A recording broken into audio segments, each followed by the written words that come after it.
Welcome to Full Court Tennis Advantage, where we empower players, parents, and coaches with pro insights and game-changing advice. I'm Brian Teacher, Australian Open champion and founder of the Full Court Tennis app. Today, we're going to be tackling a big question, and that is, what's broken in American tennis coaching? You know, I've coached pros, juniors, and everyone in between, and I've seen firsthand what's working and what isn't. So let's break it down. Point number one is too much focus on clinics today and early results. Coaches and parents are enrolling kids in clinic after clinic with very little focus on real development. Of course, coaches want as many kids on the court they can so they can raise their hourly lessons, right? They make more money. Then the parents and coaches, they throw them into tournaments and they're chasing rankings and UTR points using patchwork tactics. But real development comes from building fundamentals. And that's not just technique, but strategy, footwork, and mental toughness. Without that, many kids hit a wall at 14 to 16 years old and they burn out. And typically their technique is not good, and so they can't improve as well. So if they can't win, then it's not fun for them. I've seen this time and time again. We need to stop coaching for quick results and start coaching for long-term player success.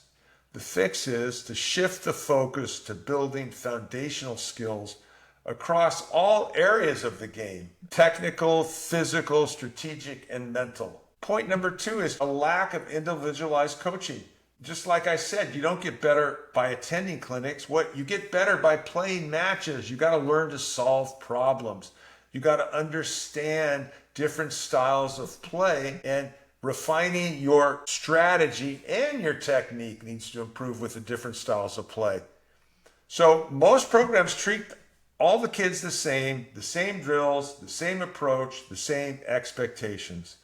But you know, every player is different, right? Every body type, their coordinations are different, their learning styles are different. All these matter.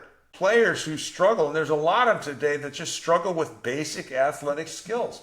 For instance, like throwing, or just normal body awareness from playing sports. Kids don't play sports, a lot of them today. They don't play sports like I did in the 60s and 70s, where we'd run around outside after school all day long. That's all we did is play sports. So the kids don't develop that body awareness today. It's also frustrating as a coach, I know, to teach kids that don't have a lot of body awareness. And I got to tell you, I've thought seriously about giving up on some of my kids that didn't have good coordination. And I just about gave up on them. And then I decided, you know what? It's up to me to develop some kind of drills to make them coordinated. And so what I did is I looked at, let's say, baseball. And I said, well, what's a great skill in baseball? And it's like, how about shortstop? Well, what are they doing in a shortstop? They're running, they're catching and fielding, they're pivoting, and then they're throwing. So you got to throw the guy out quickly. And what are you doing in tennis is a lot of running, pivoting, loading your body, and then hitting a forehand. Loading, pivoting, running your body, hit a backhand, or serving. You got to learn how to load your body, and then you got to learn how to move your feet and do it. So there's a lot to be said for learning different kinds of sports. And you know, Don Budge, who was a Grand Slam champion, there's only really been two in the sport of tennis, as we know, Rod Laver and Don Budge. They're the only ones that won 4 majors in 1 year. So Don Budge once told me, he said, hitting a backhand is like swinging a baseball bat. And you know, that stuck with me ever since. And the reason it stuck with me is because it's sports oriented. So by playing sports as a kid and playing baseball and learning to load the torso and use your legs and your hips and your torso, that's part of tennis, is getting that coordination. So the fix is coaches must tailor their development plans to the individual physically, technically, and mentally. Point number 3 is, how about overpriced without a developmental system? In many cities today in the US and around the world, tennis coaching is anywhere from $100 to $350 an hour on average. And yet, there's no system in place, no feedback loop, no development path, no long-term tracking. Parents pay thousands and thousands of dollars, but they don't get real measurable progress. And if their kid isn't naturally coordinated, most coaches don't have any idea how to help them. And on top of that, You can't get a player good if you're coaching them unless you go watch them play. A big issue actually in coaching is that most coaches are not going to give up a half a day of their lesson income to go watch their student play. That just doesn't make financial sense. That's where full court tennis changes everything. Parents can upload match videos to the platform and coaches can analyze them remotely. And that's a big win for the parents, for the players, and for the coaches, okay? So the fix is real coaching means structured progress and real feedback, not random lessons. Technology can now make match analysis part of every player's development. Point number 4 is poor integration of modern tools. Other sports have embraced tech. Baseball uses swing analysis. Golf uses sensors and swing analysis. Soccer uses some video analysis. And tennis mostly just is starting to use analytics. But video analysis is not up to par yet. Most coaches still rely on old school cues without video or metrics. Most kids never even see themselves hit.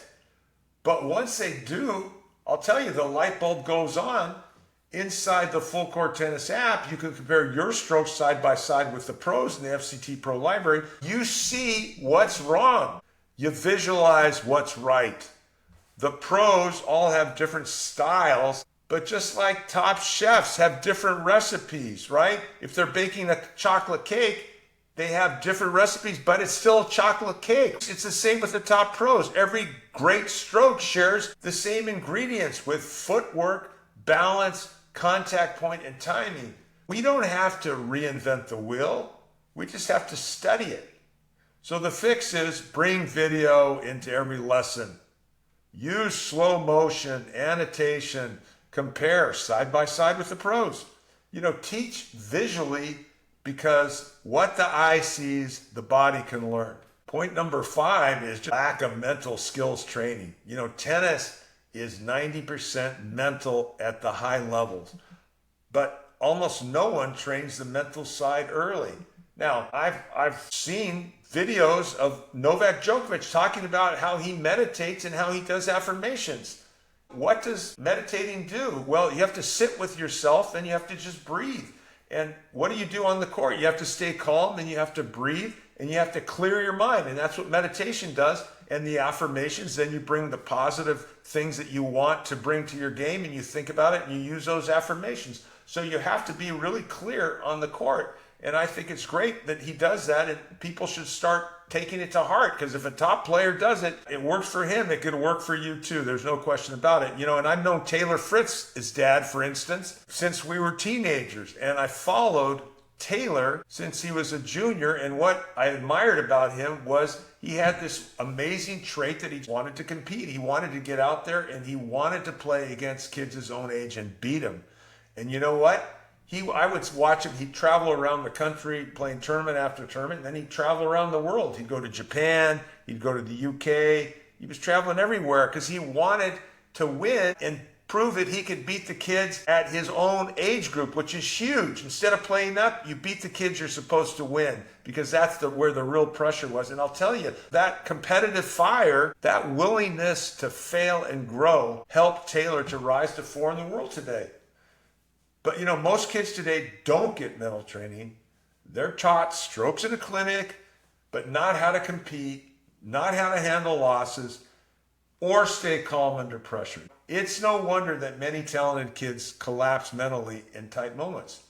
The fix is to develop the full player, not just the stroke, integrate mental toughness, resilience, and emotional control from the very beginning. To sum it up, American tennis coaching is often too focused on short-term results, lacking in individual attention, behind on tech, and weak in mental development. The players who will thrive in the future are the ones who have smart tailored coaching, long-term developmental plans, video and data-based feedback, real mental skills, and that's exactly what we're building at Full Court Tennis. Thanks for listening to Full Court Tennis Advantage. If you're ready to move beyond outdated coaching and start using real tools for development, check out the Full Court Tennis app or visit fullcourttennis.com And if you found this helpful, please share it with a fellow tennis parent or coach. Let's raise the level of the game together. I'm Brian Teacher. See you next time.